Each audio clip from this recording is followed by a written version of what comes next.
Shalom Bapak Ibu Saudara yang terkasih di dalam nama Tuhan Yesus Kristus.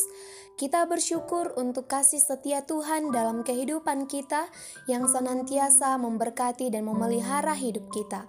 Bapak Ibu Saudara yang terkasih di dalam nama Tuhan Yesus Kristus, saat ini kita akan melakukan pendalaman Alkitab. Kita persiapkan hati dan pikiran kita berdoa.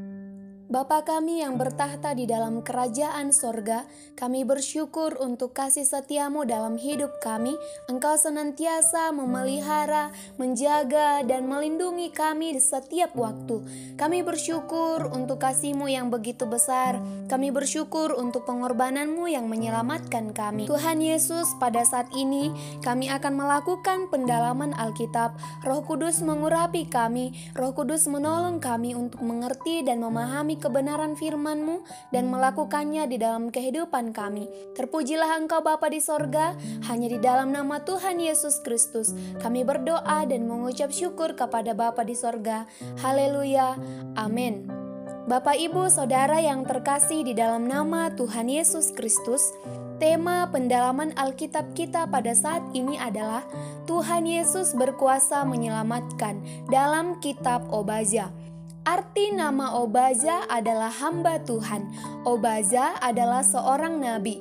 Ia bernubuat bagi bangsa Israel untuk menyatakan murka Allah yang hebat terhadap Edom karena sukacita mereka atas penderitaan Yehuda. Hal ini mengingatkan kita kembali dengan peristiwa Esau, bapa orang Edom, dan Yakub, bapa ke-12 suku Israel yang bersaing. Sekalipun Esau dan Yakub sudah melakukan perdamaian, tetapi kebencian di antara keturunan mereka seringkali menimbulkan pertempuran dalam sepanjang sejarah Alkitab. Tuhan Allah akan menghukum bangsa Edom, yaitu dengan kebinasaan. Nubuat Nabi Obadya menyatakan bahwa Allah menghukum bangsa Edom tanpa menawarkan harapan untuk bertobat dan berbalik kepada Tuhan, dan mereka akan dimusnahkan untuk selama-lamanya.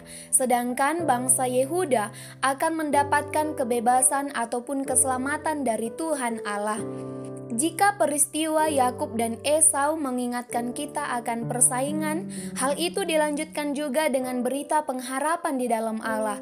Semua orang yang bertobat dari dosa-dosa mereka, baik Yahudi maupun non-Yahudi, yang berseru kepada nama Tuhan Allah akan diselamatkan. Di dalam Roma 10 ayat 9-13. Allah di dalam Tuhan Yesus ada kuasa untuk menyelamatkan manusia berdosa, baik Yahudi maupun non-Yahudi.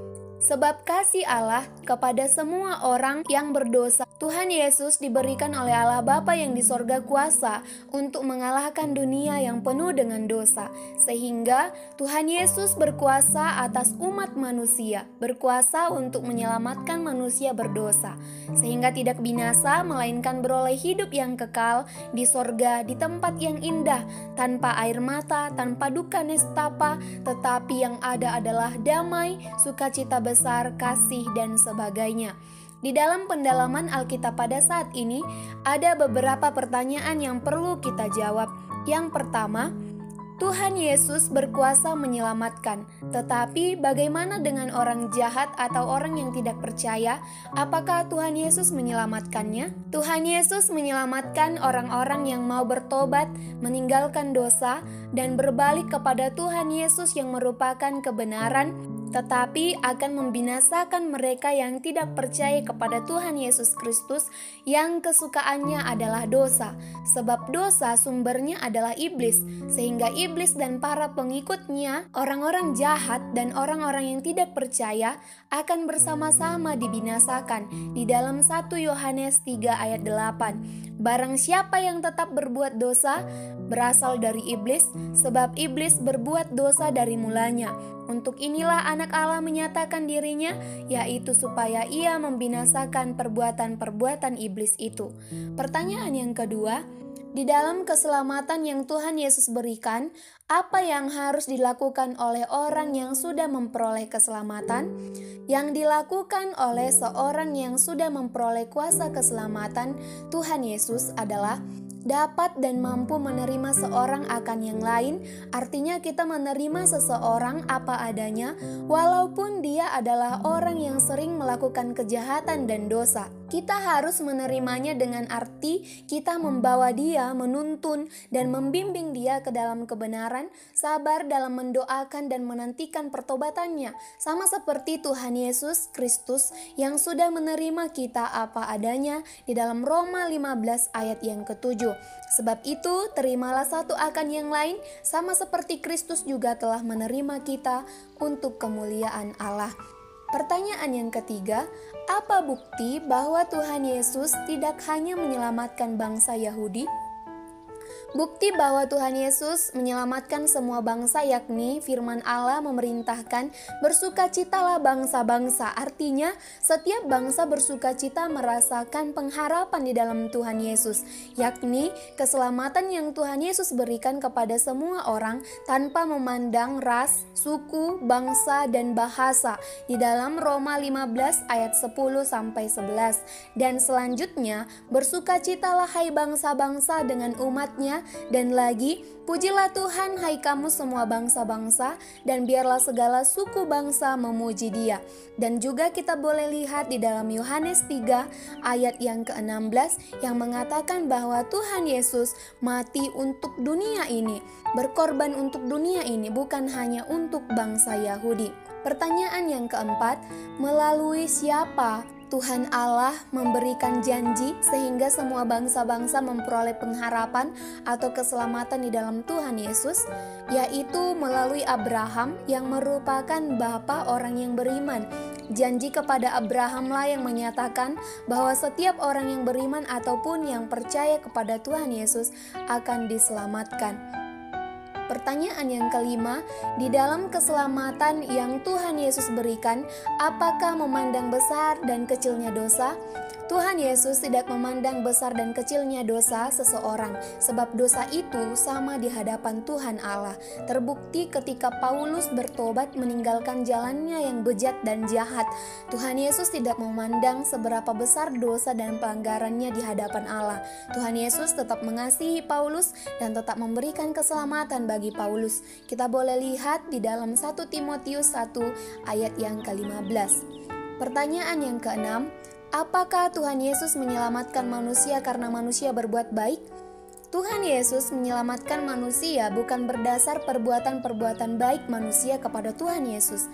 Jika karena perbuatan baik manusia diselamatkan, mengapa manusia pertama yaitu Adam dan Hawa yang memiliki perbuatan baik di hadapan Allah, tetapi oleh satu pelanggaran mereka harus mengalami hukuman yang berat?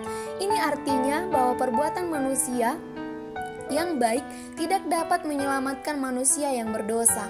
Manusia diselamatkan yakni karena kasih Allah kepada manusia.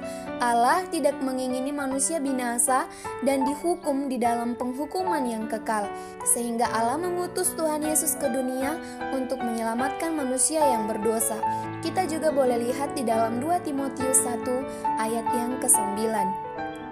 Pertanyaan yang ketujuh, kapan keselamatan Tuhan Yesus nyata kepada manusia berdosa? Keselamatan Tuhan Yesus nyata kepada manusia berdosa sejak Tuhan Yesus menang mengalahkan maut melalui kebangkitannya dari kematian. Tuhan Yesus menyatakan keselamatannya 2000 tahun yang lalu dan sudah nyata sampai sekarang. Di dalam Titus 2 ayat yang ke-11, karena kasih karunia Allah yang menyelamatkan semua manusia sudah nyata. Dan yang menjadi kesimpulan di dalam pendalaman Alkitab kita pada saat ini adalah yang pertama, Tuhan Yesus satu-satunya yang berkuasa di dalam menyelamatkan manusia berdosa, bukan karena baiknya perbuatan manusia tetapi karena kasih Allah. Yang kedua, Tuhan Yesus menang mengalahkan maut, sehingga manusia harus menang mengalahkan maut dengan kuasa keselamatan yang dari Tuhan Yesus. Yang ketiga, Tuhan Yesus tidak memandang dosa besar dan dosa kecil. Semua dosa sama di hadapannya dan orang berdosa akan diselamatkan dengan cara bertobat dan meninggalkan dosa-dosa yang diperbuatnya. Demikian pendalaman Alkitab kita pada saat ini. Kita kembali berdoa. Tuhan Yesus, kami bersyukur untuk kebenaran firman-Mu yang Engkau nyatakan kepada kami bahwa Engkau memiliki kuasa untuk menyelamatkan kami manusia berdosa. Tuhan, tolong kami untuk boleh menghargai kebenaran-Mu ini Tuhan, dan Tuhan tolong kami untuk boleh melakukannya, menyampaikannya kepada setiap orang-orang yang belum diselamatkan. Inilah doa kami Tuhan, Roh Kudus-Mu mengurapi kami, menolong dan membimbing kami. Hanya di dalam nama Tuhan Yesus Kristus, Tuhan dan Juru Selamat, kami berdoa dan mengucap syukur kepada Bapa di sorga. Haleluya, amin. Demikian pendalaman Alkitab kita. Tuhan Yesus memberkati kita semuanya. Shalom.